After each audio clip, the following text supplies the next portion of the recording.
She graduated in May of 2005, and 3 weeks later, he killed her. If you put the pieces together, it looks like she was breaking up with him, that they were in the throes of breaking up at that time, just if you fit all the conversations that happened that day with her and her friends, and then what eventually happened. Obviously, as a father or as a husband, you try to protect other family members, and you'd stand in the way if you could. I mean, I've actually pictured that, that I would.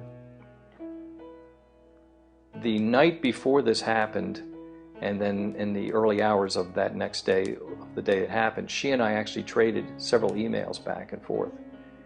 And with the information that came later about what really happened, I look back at those emails, and I don't think, knowing what I knew then, that I would have acted on them. But knowing what I know today, I would have acted on them. I would have seen through them. I would have asked more about her. I would have just called her at that point in time, even though it's late, but for college kids, late is not late. So knowing what I know now, I would have done a better job about that.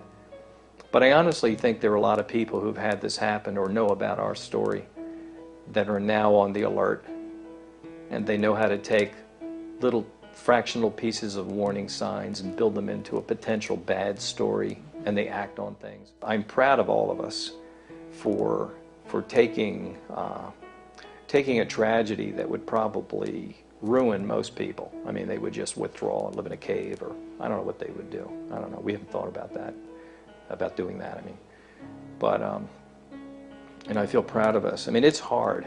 I mean, things like this interview are very hard. They're hard. Once we get into it, we're rolling. But these things are.